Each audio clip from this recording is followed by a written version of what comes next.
माज महला तीजा उत्पत परलो शब्दे हुए शब्दे ही फिर ओपत हुए। उत्पत का मतलब उत्पत्ति और परलो का मतलब लैता समाप्ति। शब्द का मीनिंग इत्थे है हुक्म। गुरु पातशाह जी पावन बचन करते हैं कि प्रभु के हुक्म विच जगत की उत्पत्ति हुंदी है, हुक्म के अंदर ही जगत का विनाश हुंदा है। यानी जो हुक्म है, हुक्म ही उत्पत्ति और लैता का कारण है।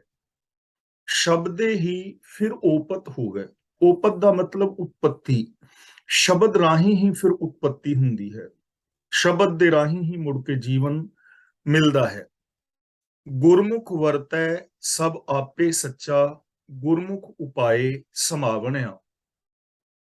गुरमुख का मतलब गुरु दे सन्मुख होया, गुरु दे चरणां दी शरण लिया, गुरु तो ज्ञान दी दात प्राप्त कीतियां। गुरु दे सन्मुख रहन वाले मनुख नूं, गुरु अनुसारी मनुख नूं ਇਹ ਨਿਸ਼ਚਾ ਹੋ ਜਾਂਦਾ ਹੈ ਕਿ ਪ੍ਰਭੂ ਆਪ ਹੀ ਸਭ ਥਾਵਾਂ ਦੇ ਉੱਤੇ ਵਰਤ ਰਿਹਾ ਹੈ, ਆਪ ਹੀ ਸਭ ਥਾਵਾਂ ਦੇ ਵਿੱਚ ਮੌਜੂਦ ਹੈ, ਸਰਬ ਵਿਆਪਕ ਹੈ। ਔਰ ਗੁਰੂ ਦੇ ਸ਼ਰਨੀ ਪੈਣ ਵਾਲੇ ਮਨੁੱਖ ਨੂੰ ਇਹ ਸਮਝ ਆ ਜਾਂਦੀ ਹੈ ਕਿ ਪ੍ਰਭੂ ਆਪ ਹੀ ਸਭ ਕੁਝ ਕਰਨ ਵਾਲਾ ਹੈ, ਜਗਤ ਦੀ ਉਤਪत्ति ਕਰਕੇ ਆਪ ਹੀ ਇਸ ਜਗਤ ਦੇ ਅੰਦਰ ਸਮਾਇਆ ਹੋਇਆ ਹੈ, ਸਰਬ ਵਿਆਪਕ ਹੈ। ਹਉ ਵਾਰੀ ਜੀਉ ਵਾਰੀ ਗੁਰ ਪੂਰਾ ਮਨ ਵਸਾਵਣਿਆ। ਮਨ ਦਾ ਮਤਲਬ ਮਨ ਵਿੱਚ, ਵਾਰੀ ਦਾ ਮਤਲਬ ਸਦਕੇ। ਮੈਂ ਉਹਨਾਂ ਮਨੁੱਖਾਂ ਤੋਂ ਸਦਕੇ ਹਾਂ, ਉਹਨਾਂ ਮਨੁੱਖਾਂ ਤੋਂ ਕੁਰਬਾਨ ਜਾਂਦਾ ਹਾਂ ਜੋ ਪੂਰੇ ਗੁਰੂ ਨੂੰ ਆਪਣੇ ਮਨ ਵਿੱਚ ਵਸਾਈ ਰੱਖਦੇ ਨੇ, ਯਾਨੀ ਪੂਰੇ ਗੁਰੂ ਦੇ ਉਪਦੇਸ਼ ਨੂੰ ਆਪਣੀ ਸੋਚ ਵਿੱਚ ਵਸਾ ਲੈਂਦੇ ਨੇ, ਗੁਰੂ ਦੇ ਉਪਦੇਸ਼ ਨੂੰ ਮੰਨਦੇ ਨੇ। ਗੁਰ ਤੇ ਸ਼ਾਂਤ ਭਗਤ ਕਰੇ ਦਿਨ ਰਾਤੀ, ਗੁਣ ਕਹੈ ਗੁਣੀ ਸਮਾਵਣਿਆ ਰਹਾਓ। ਇਹ ਸ਼ਬਦ ਨੂੰ ਸਾਤ ਨਹੀਂ ਪੜਨਾ, ਇਸ ਨੂੰ ਪੜਨਾ ਹੈ ਸ਼ਾਂਤ। ਸ਼ਾਂਤ ਦਾ ਮਤਲਬ ਸ਼ਾਂਤੀ, ਆਤਮਕ ਅਡੋਲਤਾ। ਗੁਣੀ ਦਾ ਮਤਲਬ ਗੁਣਾਂ ਦਾ ਮਾਲਕ ਪ੍ਰਭੂ। ਗੁਰ ਤੇ ਸ਼ਾਂਤ, ਗੁਰੂ ਰਾਹੀਂ ਮਨੁੱਖ ਨੂੰ ਸ਼ਾਂਤੀ ਮਿਲਦੀ ਹੈ, ਆਤਮਕ ਅਡੋਲਤਾ ਮਿਲਦੀ ਹੈ, ਆਤਮਕ ਖੁਸ਼ੀ ਮਿਲਦੀ ਹੈ। ਗੁਰੂ ਦੀ ਸ਼ਰਣੀ ਪੈਣ ਵਾਲਾ ਜੋ ਮਨੁੱਖ ਹੈ, ਦਿਨ ਰਾਤ ਗੁਰੂ ਅਨੁਸਾਰੀ ਹੋ ਕੇ ਤੁਰਦਾ ਹੈ। ਗੁਣ ਕਹਿ ਗੁਣੀ ਸਮਾਵਣਿਆ, ਔਰ ਗੁਣ ਗਾਉਂਦਾ ਗੁਣੀ ਪ੍ਰਭੂ ਦੇ ਅੰਦਰ ਸਮਾ ਜਾਂਦਾ ਹੈ। ਗੁਣ ਗਾਉਣ ਦਾ ਮਤਲਬ ਗੁਣਾਂ ਨੂੰ ਆਪਣੀ ਜ਼ਿੰਦਗੀ ਦੇ ਅੰਦਰ ਇੰਪਲੀਮੈਂਟ ਕਰਨਾ, ਮਨ ਕਰਕੇ, ਬਚਨਾ ਕਰਕੇ ਔਰ ਕਰਮਾਂ ਕਰਕੇ। ਜੋ ਮਨ, ਬਚਨ ਔਰ ਕਰਮ ਕਰਕੇ ਰੱਬੀ ਗੁਣਾਂ ਨੂੰ ਆਪਣੀ ਜ਼ਿੰਦਗੀ ਵਿੱਚ ਇੰਪਲੀਮੈਂਟ ਕਰਦਾ ਹੈ, ਉਹ ਪ੍ਰਭੂ ਦੇ ਅੰਦਰ ਹੀ ਸਦਾ ਸਦਾ ਵਾਸਤੇ ਸਮਾ ਜਾਂਦਾ ਹੈ। ਗੁਰਮੁਖ ਧਰਤੀ, ਗੁਰਮੁਖ ਪਾਣੀ।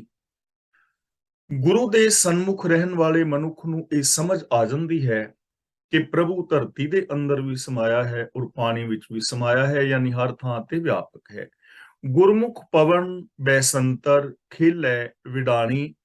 ਗੁਰੂ ਦੇ ਸ਼ਰਨੀ ਪੈਣ ਵਾਲੇ ਮਨੁੱਖ ਨੂੰ ਸਮਝ ਪੈ ਜਾਂਦੀ ਹੈ ਕਿ ਪੌਣ, ਪਾਣੀ, ਬੈਸੰਤਰ ਆਦਿਕ ਜੋ ਹੈ, ਇਹ ਪ੍ਰਭੂ ਦੀ ਹੈਰਾਨ ਕਰ ਦੇਣ ਵਾਲੀ ਇੱਕ ਖੇਲ ਹੈ, ਤੇ ਉਹ ਆਪ ਇਸ ਖੇਲ ਨੂੰ ਖੇਲ ਰਿਹਾ ਹੈ, ਆਪ ਇਸ ਖੇਲ ਦੇ ਅੰਦਰ ਸਮਾਇਆ ਹੋਇਆ ਹੈ।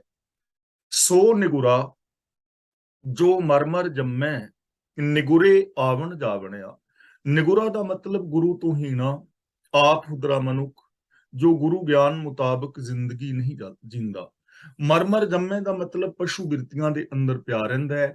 ਆਵਣ ਜਾਣਿਆਂ ਦਾ ਮਤਲਬ ਭਟਕਣਾ, ਆਵਣ ਜਾਵਣਿਆਂ ਦਾ ਮਤਲਬ ਭਟਕਣਾ। ਉਹ ਮਨੁੱਖ ਜੋ ਗੁਰੂ ਤੋਂ ਬੇਮੁਖ ਹੈ, ਆਪ ਹੁਦਰਾ ਹੈ, ਗੁਰਮਤ ਅਨੁਸਾਰੀ ਨਹੀਂ ਹੈ, ਉਹ ਆਤਮਕ ਮੌਤ ਸਹੇੜ ਕੇ ਪਸ਼ੂ ਬਿਰਤੀਆਂ ਦੇ ਅੰਦਰ ਪਿਆ ਰਹਿੰਦਾ ਹੈ। ਔਰ ਉਹ ਜੋ ਨਿਗੁਰਾ ਹੈ, ਗੁਰੂ ਤੋਂ ਹੀਣਾ, ਯਾਨੀ ਗੁਰੂ ਗਿਆਨ ਤੋਂ ਹੀਣਾ ਹੈ, ਗੁਰਮਤ ਆਸ਼ੇ ਅਨੁਸਾਰ ਜੀਵਨ ਨਹੀਂ, ਉਹ ਹਮੇਸ਼ਾ ਭਟਕਣਾ ਦੇ ਵਿੱਚ ਪਿਆ ਰਹਿੰਦਾ ਹੈ। ਉਸ ਦੀ ਏਮਲੈਸ ਜ਼ਿੰਦਗੀ ਹੁੰਦੀ ਹੈ, ਉਸ ਦੇ ਜੀਵਨ ਦਾ ਕੋਈ ਉੱਚਾ ਆਦਰਸ਼ ਨਹੀਂ ਹੁੰਦਾ। ਤਿੰਨ ਕਰਤੈ ਇੱਕ ਖੇਲ ਰਚਾਇਆ। ਉਸ ਪ੍ਰਭੂ ਨੇ, ਕਰਤਾਰ ਨੇ, ਰਚਨਹਾਰ ਨੇ ਇਹ ਸੰਸਾਰ ਰੂਪ ਮਾਨੋ ਇੱਕ ਤਮਾਸ਼ਾ ਬਣਾਇਆ ਹੈ, ਇੱਕ ਖੇਲ ਰਚਾਇਆ ਹੋਇਆ ਹੈ।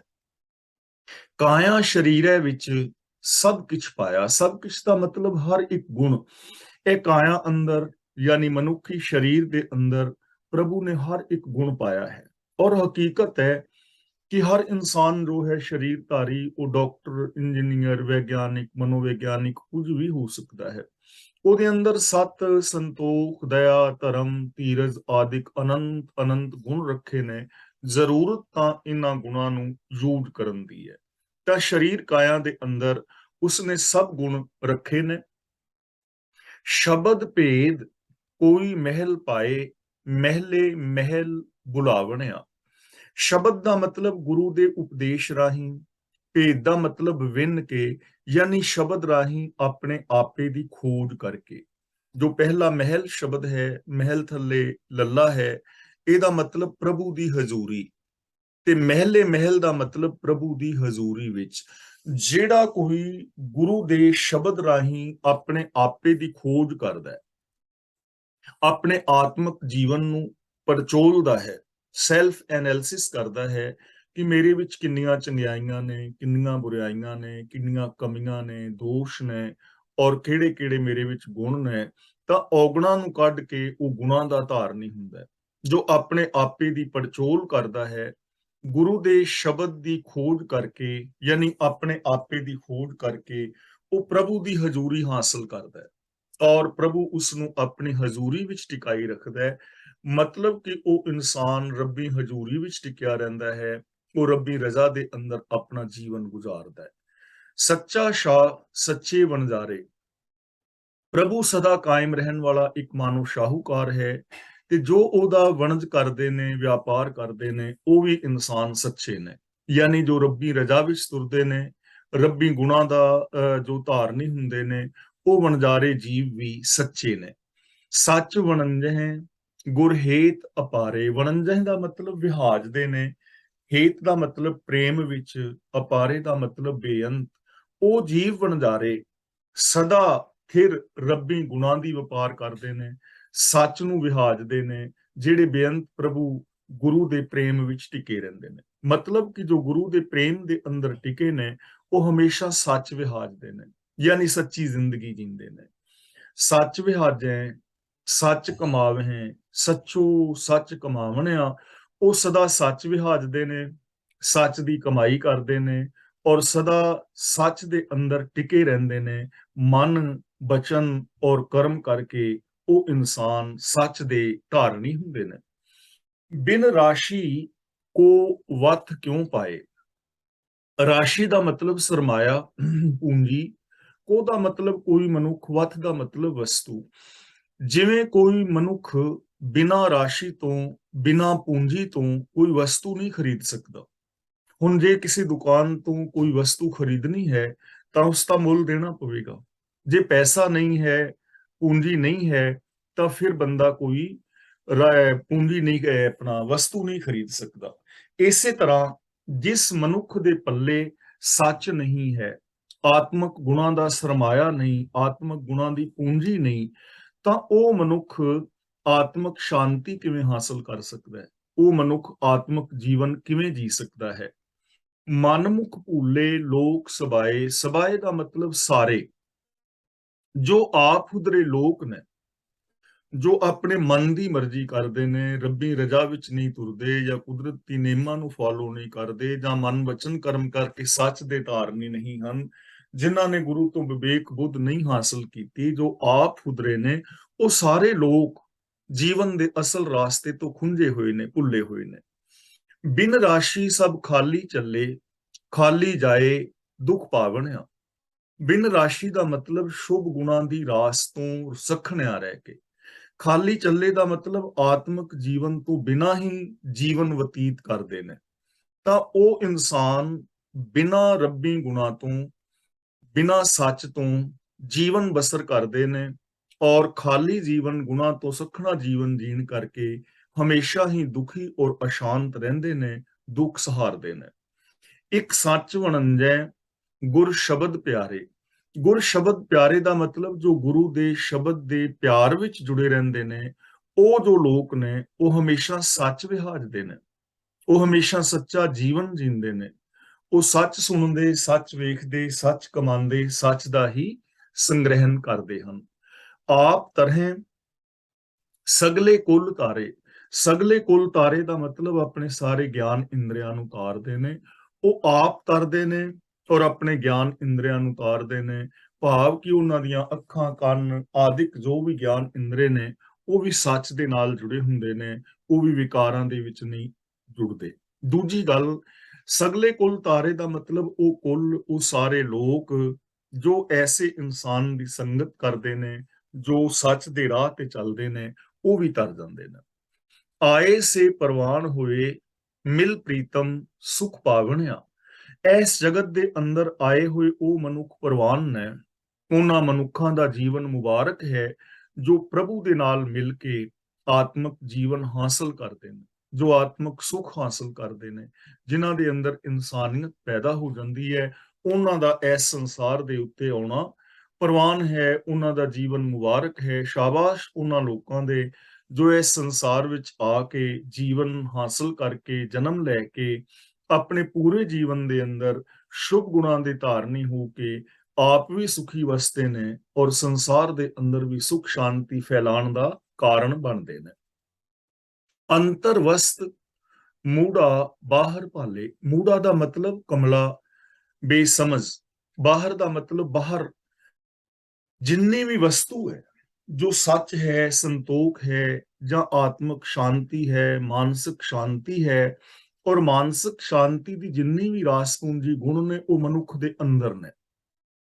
ਲੇਕਿਨ ਇਹ ਆਪਣੇ ਅੰਦਰ ਦੀ ਖੋਜ ਨਾ ਕਰਕੇ ਇਹ ਉਹਨੂੰ ਬਾਹਰ ਭਾਲਣ ਦਾ ਯਤਨ ਕਰਦਾ ਹੈ। ਮਤਲਬ ਇਹਦਾ ਮਨ ਜਿਹੜਾ ਹੈ, ਗੁਣਾਂ ਦੇ ਨਾਲ ਨਾ ਜੁੜ ਕੇ, ਸੱਚ ਦੇ ਨਾਲ ਨਾ ਜੁੜ ਕੇ ਬਾਹਰ ਵਿਕਾਰਾਂ ਦੇ ਵਿੱਚ ਭਾਲਦਾ, ਸੁਖ ਸ਼ਾਂਤੀ ਲੱਭਣ ਦਾ ਯਤਨ ਕਰਦਾ ਹੈ, ਪਦਾਰਥਾਂ ਵਿੱਚ ਸੁਖ ਸ਼ਾਂਤੀ ਲੱਭਣ ਦਾ ਯਤਨ ਕਰਦਾ ਹੈ। ਜਦੋਂ ਕਿ ਸੁਖ ਸ਼ਾਂਤੀ ਦੀ ਪੂੰਜੀ ਇਸ ਮਨੁੱਖ ਦੇ ਅੰਦਰ ਗੁਣਾਂ ਦੇ ਰੂਪ ਵਿੱਚ ਪਈ ਹੋਈ ਹੈ। ਮਨਮੁਖ ਅੰਧੇ ਫਿਰੈ ਬੇਤਾਲੇ। ਬੇਤਾਲੇ ਦਾ ਮਤਲਬ ਤਾਲ ਤੋਂ ਖੁੰਝੇ ਹੋਏ, ਸਹੀ ਜੀਵਨ ਚਾਲ ਤੋਂ ਖੁੰਝੇ ਹੋਏ। ਬੇਤਾਲੇ ਭੂਤਨਿਆਂ ਨੂੰ ਵੀ ਕਹਿੰਦੇ ਨੇ। ਤਾਂ ਆਪਣੇ ਮਨ ਦੇ ਪਿੱਛੇ ਤੁਰਨ ਵਾਲੇ ਜੋ ਆਪ ਹੁਦਰੇ ਲੋਕ ਨੇ, ਸੱਚ ਦੇ ਨਾਲੋਂ ਟੁੱਟੇ ਹੋਏ ਨੇ, ਅਗਿਆਨਤਾ ਦੇ ਅੰਦਰ ਅੰਨੇ ਹੋਏ ਹੋਏ, ਜੀਵਨ ਦੀ ਸਹੀ ਚਾਲ ਤੋਂ ਖੁੰਝੇ ਹੋਏ ਫਿਰਦੇ ਰਹਿੰਦੇ ਨੇ। ਸਾਰੀ ਜ਼ਿੰਦਗੀ ਗਲਤ ਜੀਵਨ ਢੰਗ ਅਪਣਾਉਂਦੇ ਦੁਖੀ ਹੁੰਦੇ ਰਹਿੰਦੇ ਨੇ ਔਰ ਦੂਜਿਆਂ ਨੂੰ ਵੀ ਦੁਖੀ ਕਰਦੇ ਨੇ। ਜਿੱਥੇ ਵੱਤ ਹੋਵੇ ਤਿੱਥੋਂ ਕੋਈ ਨਾ ਪਾਵੇ, ਮਨਮੁਖ ਭਰਮ ਭੁਲਾਵਣਿਆ। ਭਰਮ ਦਾ ਮਤਲਬ ਭਟਕਣਾ ਵਿੱਚ ਪੈ ਕੇ, ਭੁਲਾਵਣਿਆਂ ਦਾ ਮਤਲਬ ਜੀਵਨ ਦੇ ਅਸਲ ਰਾਹ ਤੋਂ, ਜੀਵਨ ਦੇ ਸਹੀ ਰਾਹ ਤੋਂ, ਜੀਵਨ ਦੀ ਸਹੀ ਜੁਗਤ ਤੋਂ ਖੁੰਝੇ ਰਹਿੰਦੇ ਨੇ। ਵੱਤ ਦਾ ਮਤਲਬ ਵਸਤੂ। ਜਿੱਥੇ ਵੱਤ ਹੋਵੇ ਤਿੱਥੋਂ ਕੋਈ ਨਾ ਪਾਵੇ। ਜਿੱਥੇ ਵਸਤੂ ਹੈ ਉਥੋਂ ਕੋਈ ਪਾਣ ਦਾ ਯਤਨ ਨਹੀਂ ਕਰਦਾ, ਤੇ ਜਿੱਥੇ ਵਸਤੂ ਨਹੀਂ ਹੈ ਉਥੋਂ ਪਾਣ ਦਾ ਯਤਨ ਕਰ ਰਹੇ ਨੇ। ਜਿਵੇਂ ਇੱਕ ਦੁਨਿਆਵੀ ਮਿਸਾਲ ਲਵਾਂ, ਜੇ ਕੋਈ ਸਰੀਏ ਸੀਮਿੰਟ ਦੀ ਦੁਕਾਨ ਤੇ ਜਾ ਕੇ ਤੇ ਸਬਜ਼ੀ ਮੰਗੇ ਕਿ ਮੈਨੂੰ ਖੀਰੇ ਚਾਹੀਦੇ ਨੇ, ਮੈਨੂੰ ਗੋਭੀ ਚਾਹੀਦੀ ਹੈ, ਧਨੀਆ ਚਾਹੀਦਾ ਹੈ, ਤਾਂ ਸਰੀਏ ਸੀਮਿੰਟ ਦੀ ਦੁਕਾਨ ਤੋਂ ਸਬਜ਼ੀ ਨਹੀਂ ਮਿਲੇਗੀ। ਤੇ ਜੇ ਸਬਜ਼ੀ ਵਾਲੀ ਦੁਕਾਨ ਤੋਂ ਜਾ ਕੇ, ਤਰਕਾਰੀ ਦੀ ਦੁਕਾਨ ਤੋਂ ਜਾ ਕੇ ਕੋਈ ਕੱਪੜੇ ਮੰਗੇ ਤਾਂ ਉੱਥੋਂ ਕੱਪੜੇ ਨਹੀਂ ਮਿਲਣਗੇ। ਜਿਹੜੀ ਸ਼ੈ ਜਿੱਥੇ ਹੈ ਉਹ ਸ਼ੈ ਉੱਥੋਂ ਹੀ ਮਿਲੇਗੀ। ਤਾਂ ਜਿੱਥੇ ਵੱਤ ਹੋਵੇ ਤਿੱਥੋਂ ਕੋਏ ਨਾ ਪਾਵੇ। ਗਿਆਨ ਹੈ ਗੁਰੂ ਦੇ ਚਰਨਾਂ ਵਿੱਚ, ਸ਼ੁਭ ਗੁਣ ਮਿਲਨੇ ਸਨ ਗੁਰੂ ਦੀ ਸੰਗਤ ਵਿੱਚੋਂ, ਗੁਰੂ ਦੀ ਸ਼ਰਨ ਵਿੱਚੋਂ। ਗੁਰੂ ਦੀ ਸ਼ਰਨ ਕੋਈ ਲੈਂਦਾ ਨਹੀਂ, ਗੁਰੂ ਦਰਸਾਏ ਮਾਰਗ ਤੇ ਕੋਈ ਚੱਲਦਾ ਨਹੀਂ। ਮਨਮੁਖ ਭਰਮ ਭੁਲਾਵਣਿਆ। ਜੋ ਆਪ ਹੁਦਰੇ ਲੋਕ ਨੇ ਉਹ ਭਟਕਣਾ ਦੇ ਵਿੱਚ ਪਏ ਹੁੰਦੇ ਨੇ, ਉਹ ਕਰਮ ਕਾਂਡਾਂ ਦੇ ਵਿੱਚੋਂ ਸੁਖ ਲੱਭਣ ਦਾ ਯਤਨ ਕਰਦੇ ਨੇ ਜਿੱਥੇ ਕਿ ਸੁਖ ਹੈ ਹੀ ਨਹੀਂ। ਆਪੇ ਦੇਵੈ ਸ਼ਬਦ ਬੁਲਾਏ। ਸ਼ਬਦ ਦਾ ਮਤਲਬ ਗੁਰੂ ਦੇ ਸ਼ਬਦ ਦੀ ਰਾਹੀਂ, ਗੁਰੂ ਦੇ ਉਪਦੇਸ਼ ਦੀ ਰਾਹੀਂ। ਪ੍ਰਭੂ ਆਪ ਹੀ ਗੁਰੂ ਦੇ ਸ਼ਬਦ ਵਿੱਚ ਜੋੜ ਕੇ, ਆਪ ਹੀ ਰਹਿਮਤ ਦੀ ਦਾਤ ਕਰਕੇ ਇਹ ਗੁਣਾਂ ਦੀ ਦਾਤ ਦਿੰਦਾ ਹੈ। ਯਾਨੀ ਸ਼ਬਦ ਰਾਹੀਂ ਬੁਲਾ ਕੇ। ਕਹਿਣ ਤੋਂ ਭਾਵ ਕਿ ਗੁਰੂ ਦਾ ਗਿਆਨ, ਗੁਰੂ ਦਾ ਦੱਸਿਆ ਰਾਸਤਾ ਹੀ ਇੱਕੋ ਇੱਕ ਐਸਾ ਰਾਹ ਹੈ ਜਿਸ ਰਾਹ ਤੇ ਚੱਲ ਕੇ ਮਨੁੱਖ ਗੁਣਾਂ ਦਾ ਧਾਰਨੀ ਹੋ ਕੇ ਗੁਣਾਂ ਦੇ ਅੰਦਰ ਸਮਾ ਸਕਦਾ ਹੈ। ਮਹਿਲੀ ਮਹਿਲ ਸਹਿਜ ਸੁਖ ਪਾਏ। ਮਹਿਲੀ ਮਹਿਲ, ਮਹਿਲੀ ਦਾ ਮਤਲਬ ਮਹਿਲ ਦਾ ਮਾਲਕ, ਤੇ ਮਹਿਲੀ ਮਹਿਲ ਦਾ ਮਤਲਬ ਪ੍ਰਭੂ ਦੀ ਹਜ਼ੂਰੀ ਵਿੱਚ। ਸਹਿਜ ਸੁਖ ਦਾ ਮਤਲਬ ਆਤਮਿਕ ਅਡੋਲਤਾ ਦਾ ਸੁਖ, ਜੋ ਗੁਰੂ ਦੇ ਸ਼ਬਦ ਗਿਆਨ ਮੁਤਾਬਕ ਜ਼ਿੰਦਗੀ ਜੀਂਦਾ ਹੈ, ਯਾਨੀ ਗੁਰਬਾਣੀ ਨੂੰ ਜ਼ਿੰਦਗੀ ਵਿੱਚ ਇੰਪਲੀਮੈਂਟ ਕਰਦਾ ਹੈ। ਉਹ ਮਨੁੱਖ ਪ੍ਰਭੂ ਦੀ ਹਜ਼ੂਰੀ ਵਿੱਚ ਪਹੁੰਚਦਾ ਹੈ ਔਰ ਆਤਮਿਕ ਅਡੋਲਤਾ ਦਾ ਆਨੰਦ ਮਾਣਦਾ ਹੈ। ਯਾਨੀ ਗੁਰਬਾਣੀ ਅਨੁਸਾਰ ਜ਼ਿੰਦਗੀ ਜੀਣਾ ਹੀ ਪ੍ਰਭੂ ਦੀ ਹਜ਼ੂਰੀ ਹੈ, ਪ੍ਰਭੂ ਦੀ ਪ੍ਰਾਪਤੀ ਹੈ। ਗੁਣਾਂ ਦੇ ਅੰਦਰ ਸਮਾ ਜਾਣਾ ਹੀ ਪ੍ਰਭੂ ਦੇ ਅੰਦਰ ਸਮਾ ਜਾਣਾ ਹੈ। ਨਾਨਕ ਨਾਮ ਮਿਲੇ ਵਡਿਆਈ, ਆਪੇ ਸੁਣ ਸੁਣ ਧਿਆਵਣਿਆ।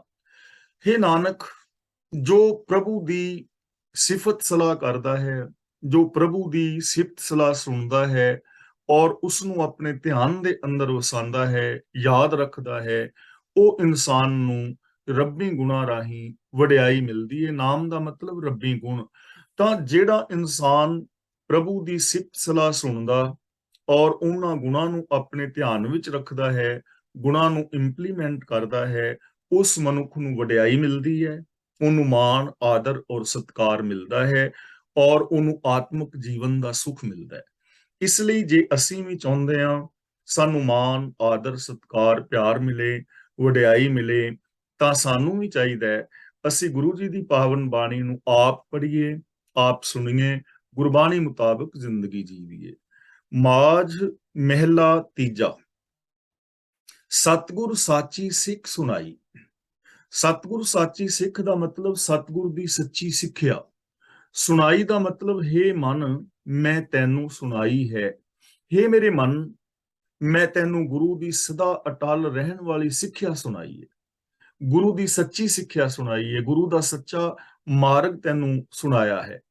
ਤੇ ਉਹ ਸੱਚੀ ਸਿੱਖਿਆ ਕੀ ਹੈ?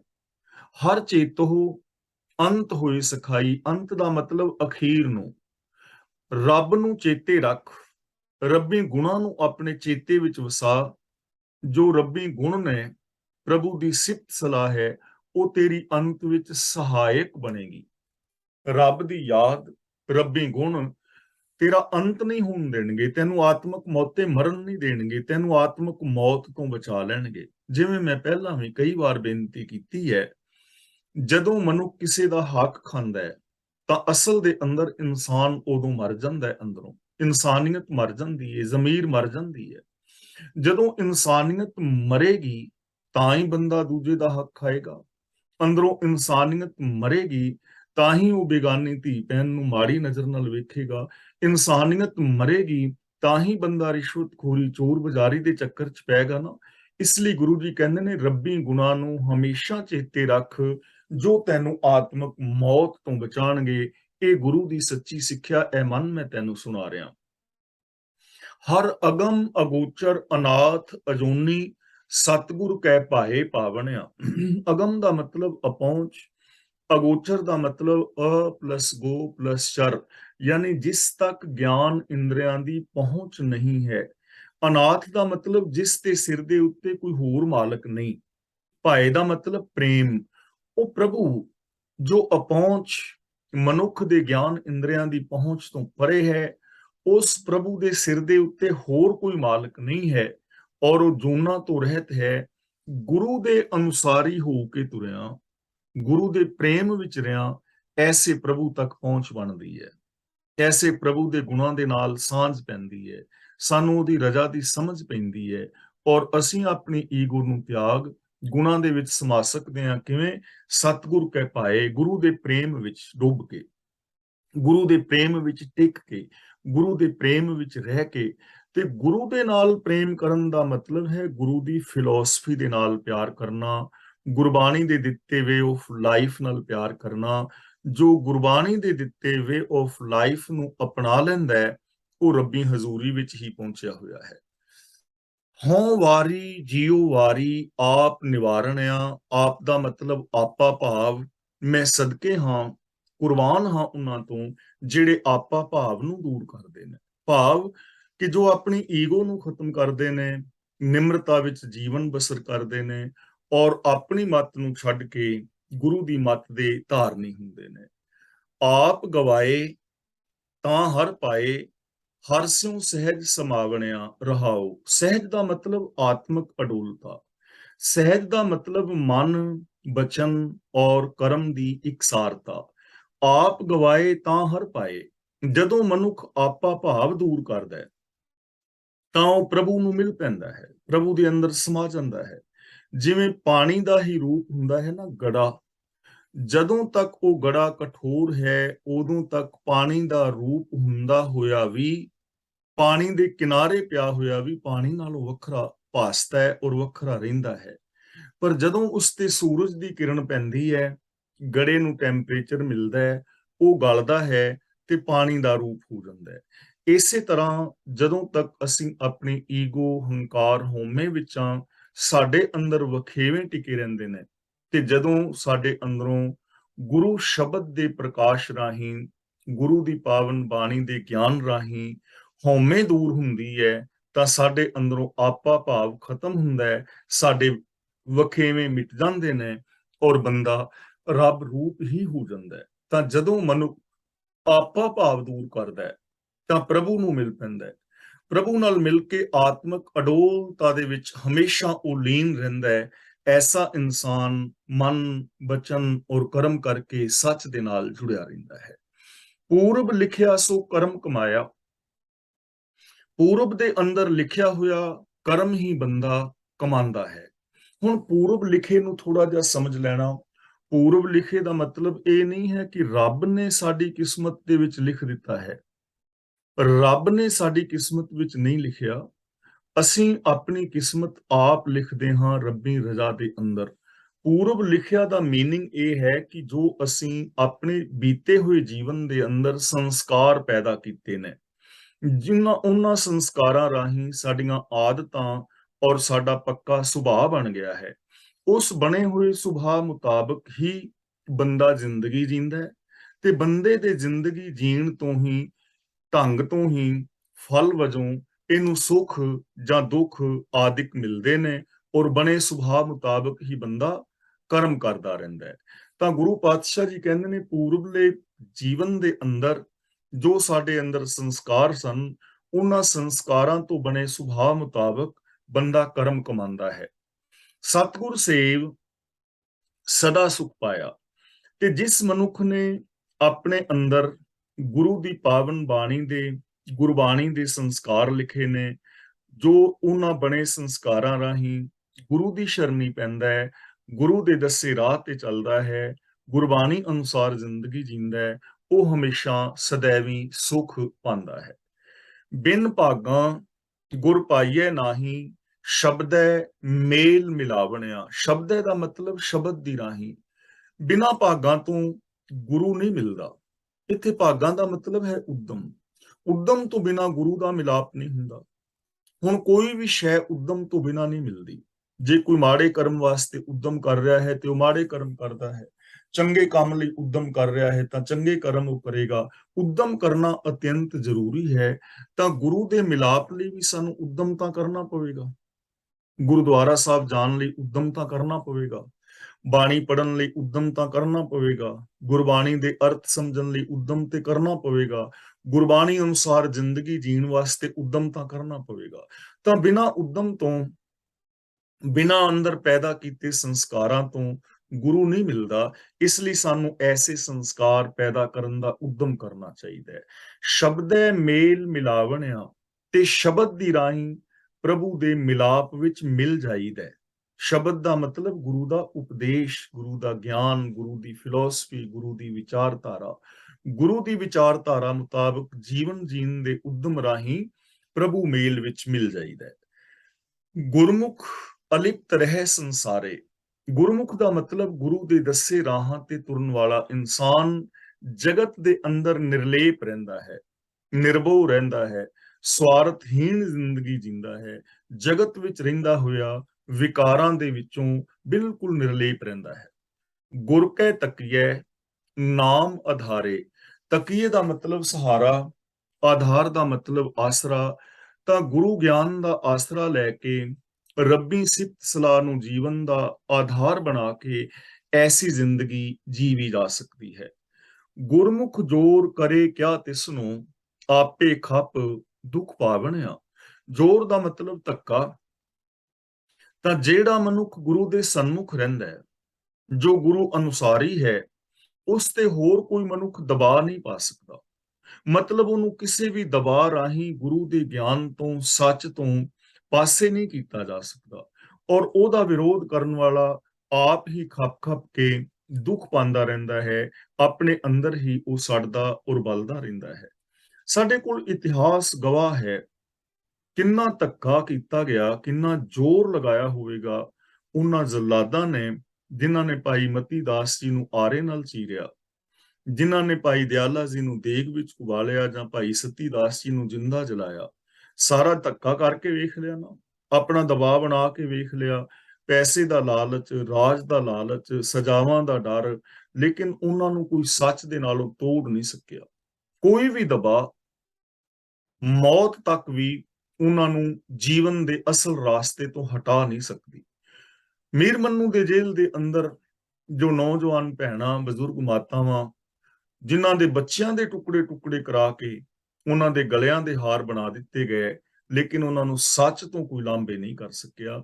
ਤਾਂ ਗੁਰੂ ਪਾਤਸ਼ਾਹ ਜੀ ਕਹਿੰਦੇ ਨੇ, ਜੋ ਗੁਰੂ ਅਨੁਸਾਰੀ ਹੋ ਕੇ ਜ਼ਿੰਦਗੀ ਜੀਂਦਾ ਹੈ, ਉਹਦੇ ਉੱਤੇ ਕੋਈ ਧੱਕਾ ਕਰਕੇ ਉਹਨੂੰ ਜੀਵਨ ਸਫਰ ਤੋਂ, ਸੱਚੇ ਜੀਵਨ ਤੋਂ ਦੂਰ ਨਹੀਂ ਕਰ ਸਕਦਾ। ਅਨੇਕਾਂ ਲੋਕ ਖੱਪ ਖੱਪ ਕੇ ਦੁਖੀ ਆਪ ਹੁੰਦੇ ਰਹਿੰਦੇ ਨੇ। ਮਨਮੁਖ ਅੰਧੇ ਸੁਧ ਨਾ ਕਾਈ, ਜੋ ਆਪ ਖੁਦਰਾ ਮਨੁੱਖ ਹੈ, ਜੋ ਗਿਆਨ ਵਿਹੂਣੀ ਜ਼ਿੰਦਗੀ ਜੀਂਦਾ ਹੈ, ਜੋ ਇਨਸਾਨ ਪਾਪ ਕਰਮਾਂ ਦੇ ਵਿੱਚ ਲੱਗਾ ਹੋਇਆ ਹੈ, ਅਗਿਆਨਤਾ ਦੇ ਅੰਦਰ ਅੰਨਾ ਹੋਇਆ ਹੈ, ਉਹਨੂੰ ਆਤਮਿਕ ਜੀਵਨ ਦੀ ਕੋਈ ਸੂਝ ਨਹੀਂ ਹੈ, ਉਹਨੂੰ ਆਤਮਿਕ ਜੀਵਨ ਦੀ ਸਮਝ ਨਹੀਂ ਹੈ, ਔਰ ਉਹਨੂੰ ਇਹ ਵੀ ਨਹੀਂ ਪਤਾ ਕਿ ਜੋ ਮੈਂ ਜ਼ਿੰਦਗੀ ਜੀ ਰਿਹਾ ਜਿਸ ਟਾਈਪ ਦੀ, ਐਸੀ ਸੋਚ ਔਰ ਐਸੇ ਜੀਵਨ ਦਾ ਮੇਰੀਆਂ ਆਉਣ ਵਾਲੀਆਂ ਪੀੜ੍ਹੀਆਂ ਤੇ ਕੀ ਪ੍ਰਭਾਵ ਪਏਗਾ, ਮੇਰੀ ਸਮਾਜ ਸੰਸਾਰ ਦਾ ਕੀ ਹਾਲ ਹੋਏਗਾ, ਮੇਰੇ ਆਪਣੇ ਜੀਵਨ ਦਾ ਕਿੰਨਾ ਨੁਕਸਾਨ ਹੈ। ਆਪ ਖੁਦਰਾ ਮਨੁੱਖ ਇਸ ਬਾਰੇ ਸੋਚਦਾ ਹੀ ਨਹੀਂ, ਸਮਝਦਾ ਹੀ ਨਹੀਂ। ਆਤਮ ਘਾਤੀ ਹੈ ਜਗਤ ਕਸਾਈ। ਆਤਮ ਘਾਤੀ ਦਾ ਮਤਲਬ ਆਪਣੇ ਆਤਮਿਕ ਜੀਵਨ ਦਾ ਨਾਸ਼ ਕਰਨ ਵਾਲਾ, ਆਪਣੇ ਆਤਮਿਕ ਜੀਵਨ ਨੂੰ ਖਤਮ ਕਰਨ ਵਾਲਾ। ਜਗਤ ਕਸਾਈ ਦਾ ਮਤਲਬ ਜਗਤ ਦਾ ਵੈਰੀ। ਤਾਂ ਐਸਾ ਜੋ ਮਨੁੱਖ ਹੈ ਆਪ ਖੁਦਰਾ, ਪਾਪਾਂ ਵਿਕਾਰਾਂ ਵਿੱਚ ਲੱਗਾ ਹੋਇਆ, ਇੱਕ ਤਾਂ ਉਹ ਆਤਮ ਘਾਤੀ ਹੈ, ਆਪਣੇ ਆਤਮ ਜੀਵਨ ਨੂੰ ਖਤਮ ਕਰਦਾ ਹੈ, ਆਤਮਿਕ ਜੀਵਨ ਨੂੰ ਖਤਮ ਕਰ ਲੈਂਦਾ ਹੈ, ਖੁਸ਼ੀਆਂ ਖੇੜਿਆਂ ਨੂੰ ਖਤਮ ਕਰ ਲੈਂਦਾ ਹੈ। ਤੇ ਦੂਜਾ ਐਸਾ ਇਨਸਾਨ ਸੰਸਾਰ ਵਾਸਤੇ ਕਸਾਈ ਬਣਿਆ ਰਹਿੰਦਾ ਹੈ, ਸੰਸਾਰ ਦੇ ਲੋਕਾਂ ਨੂੰ ਵੀ ਉਹ ਦੁਖੀ ਕਰਦਾ ਹੈ। ਨਿੰਦਾ ਕਰ ਕਰ ਬਹੁ ਭਾਰ ਉਠਾਵੇ, ਬਿਨ ਮਜੂਰੀ ਭਾਰ ਪਹੁੰਚਾਵਣਿਆ। ਮਜੂਰੀ ਦਾ ਮਤਲਬ ਮਜ਼ਦੂਰੀ। ਤਾਂ ਗੁਰੂ ਜੀ ਕਹਿੰਦੇ ਨੇ, ਨਿੰਦਿਆ ਕਰ ਕਰਕੇ, ਲੋਕਾਂ ਦੀ ਬਦਖੋਈ ਕਰ ਕਰਕੇ, ਵਿਕਾਰਾਂ ਦਾ ਭਾਰ ਆਪਣੇ ਸਿਰ ਤੇ ਚੁੱਕੀ ਰੱਖਦਾ ਹੈ, ਆਪਣੇ ਦਿਮਾਗ ਵਿੱਚ, ਆਪਣੇ ਮਨ ਵਿੱਚ, ਆਪਣੀ ਸੋਚ ਦੇ ਅੰਦਰ ਵਿਕਾਰਾਂ ਦੀ ਪੰਡ ਚੁੱਕੀ ਫਿਰਦਾ ਹੈ, ਔਰ ਬਿਨਾਂ ਮਜ਼ਦੂਰੀ ਤੋਂ ਹੀ ਉਹ ਭਾਰ ਪਹੁੰਚਾ ਰਿਹਾ ਹੈ। ਜਿਵੇਂ ਕੋਈ ਬੰਦਾ ਕਿਸੇ ਦੇ ਉੱਤੇ ਫੜ ਕੇ ਲੈ ਜਾਏ ਕਿਸੇ ਨੂੰ, ਔਰ ਉਹਨੂੰ ਕਹੇ ਕਿ ਇਹ ਭਾਰ ਇੱਕ ਜਗ੍ਹਾ ਤੋਂ ਦੂਜੀ ਜਗ੍ਹਾ ਪਹੁੰਚਾ, ਤੇ 5-7 ਘੰਟੇ ਕੰਮ ਲਵੇ ਤੇ ਪੈਸਾ ਉਹਨੂੰ ਕੋਈ ਦੇਵੇ ਨਾ, ਬਿਨਾਂ ਮਜ਼ਦੂਰੀ ਤੋਂ ਹੀ ਸਾਰਾ ਦਿਨ ਕੰਮ ਕਰਾਵੇ, ਤਾਂ ਕਿੰਨਾ ਦੁਖਾਂਤ ਹੈ ਨਾ। ਤਾਂ ਇਸ ਤਰ੍ਹਾਂ ਜਿਹੜਾ ਬੰਦਾ ਨਿੰਦਿਆ ਕਰਦਾ ਹੈ, ਅਫਵਾਹਾਂ ਫੈਲਾਉਂਦਾ ਹੈ, ਦੂਜਿਆਂ ਦੀ ਝੂਠੀ ਬਦਖੋਈ ਕਰਦਾ ਹੈ, ਉਹ ਬਿਨਾਂ ਮਜ਼ਦੂਰੀ ਤੋਂ ਭਾਰ ਪਹੁੰਚਾ ਰਿਹਾ ਹੈ। ਉਹਨੂੰ ਇਹਦਾ ਕੋਈ ਆਤਮਿਕ ਲਾਭ ਨਹੀਂ ਹੋ ਰਿਹਾ, ਸਗੋਂ ਨੁਕਸਾਨ ਹੋ ਰਿਹਾ ਹੈ। ਇੱਕ ਕੁਲ ਨਿੰਦਾ, ਦੂਜੇ ਕੁਲ ਨਿੰਦਾ, ਤੀਜੇ ਕੁਲ ਨਿੰਦਾ, ਇਸ ਤਰ੍ਹਾਂ ਉਹ ਗੰਦਗੀ ਫੈਲਾਉਂਦਾ ਰਹਿੰਦਾ ਹੈ, ਔਰ ਬਿਨਾਂ ਮਜ਼ਦੂਰੀ ਤੋਂ ਹੀ ਭਾਰ ਵਿਕਾਰਾਂ ਦਾ ਢੋਂਦਾ ਰਹਿੰਦਾ ਹੈ। ਇਹ ਜਗ ਵਾੜੀ ਮੇਰਾ ਪ੍ਰਭ ਮਾਲੀ। ਵਾੜੀ ਦਾ ਮਤਲਬ ਬਗੀਚੀ। ਇਹ ਸੰਸਾਰ ਮਾਨੋ ਫੁੱਲਾਂ ਦੀ ਵਾੜੀ ਹੈ, ਤੇ ਮੇਰਾ ਪ੍ਰਭੂ ਇਸ ਸੰਸਾਰ ਦਾ ਮਾਲੀ ਹੈ, ਇਸ ਸੰਸਾਰ ਦਾ ਮਾਲਕ ਹੈ। ਸਦਾ ਸੰਭਾਲੇ ਉਹ ਨਾ ਹੀ ਖਾਲੀ। ਸੰਭਾਲੇ ਦਾ ਮਤਲਬ ਸੰਭਾਲ ਕਰਦਾ ਹੈ, ਹਰੇਕ ਜੀਵ ਦੀ ਸੰਭਾਲ ਕਰਦਾ ਹੈ। ਉਸ ਪ੍ਰਭੂ ਤੋਂ ਖਾਲੀ ਕੋਈ ਵੀ ਨਹੀਂ ਹੈ।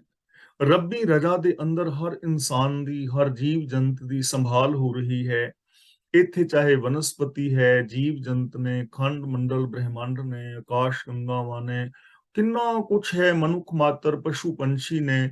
ਤਾਂ ਹਰ ਇੱਕ ਨੂੰ ਜੀਵਨ ਵਾਸਤੇ ਉਹਦੇ ਜੀਵਨ ਦਾ ਸਾਧਨ ਬਣਿਆ ਹੋਇਆ ਹੈ, ਔਰ ਜੀਵਨ ਵਾਸਤੇ ਉਹਨੂੰ ਸਮੱਗਰੀ ਮਿਲ ਰਹੀ ਹੈ। ਸਵਾਸ ਲੈਣ ਲਈ ਹਵਾ ਮਿਲ ਰਹੀ ਹੈ, ਪੀਣ ਲਈ ਪਾਣੀ ਮਿਲ ਰਿਹਾ ਹੈ, ਧਰਤੀ ਦੇ ਵਿੱਚੋਂ ਪਦਾਰਥ ਪੈਦਾ ਹੋ ਰਹੇ ਨੇ।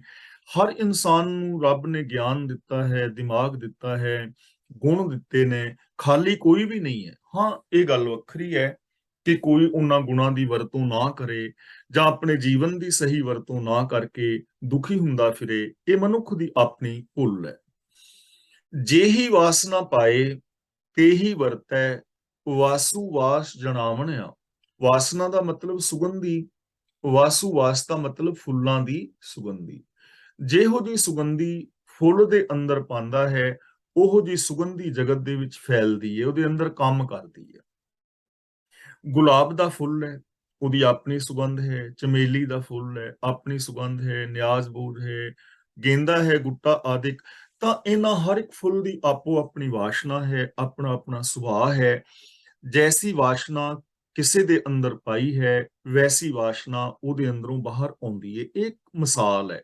ਇਸੇ ਤਰ੍ਹਾਂ ਜਿਸ ਮਨੁੱਖ ਦੇ ਅੰਦਰ ਜਿਹੋ ਜਿਹੇ ਸੰਸਕਾਰ ਪੈਦਾ ਹੋਏ ਨੇ, ਵੈਹੋ ਜਿਹਾ ਹੀ ਸੁਭਾਅ ਉਹਦੇ ਅੰਦਰੋਂ ਪ੍ਰਗਟ ਹੁੰਦਾ ਹੈ।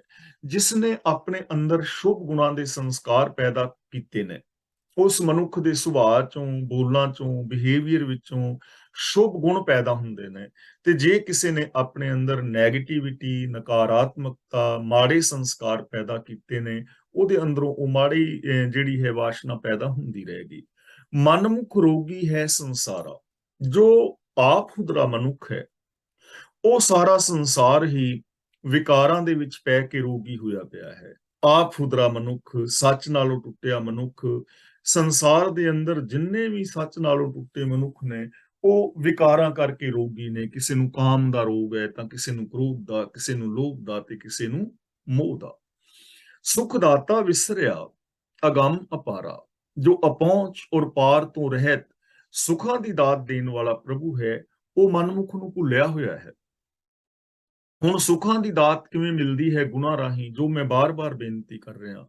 ਸੱਚ, ਦਇਆ, ਧਰਮ, ਧੀਰਜ, ਨਿਰਭੈਤਾ, ਨਿਰਵੈਰਤਾ, ਨਿਮਰਤਾ, ਇਨਸਾਨੀਅਤ, ਪਿਆਰ, ਮੁਹੱਬਤ, ਇਹਨਾਂ ਗੁਣਾਂ ਦੇ ਧਾਰਨੀ ਹੋਣ ਦੇ ਨਾਲ ਹੀ ਜ਼ਿੰਦਗੀ ਦੇ ਅੰਦਰ ਸੁੱਖ ਪੈਦਾ ਹੋ ਸਕਦਾ ਹੈ। ਤੇ ਜਿਸ ਨੂੰ ਇਹ ਗੁਣ ਭੁੱਲੇ ਹੋਣ, ਜਿਸ ਨੇ ਇਹਨਾਂ ਗੁਣਾਂ ਨੂੰ ਛੱਡ ਦਿੱਤਾ ਹੋਏ, ਇਹਨਾਂ ਨੂੰ ਇੰਪਲੀਮੈਂਟ ਨਾ ਕੀਤਾ ਹੋਏ, ਉਹ ਬੰਦਾ ਸੁਖੀ ਕਿਵੇਂ ਰਹਿ ਸਕਦਾ ਹੈ?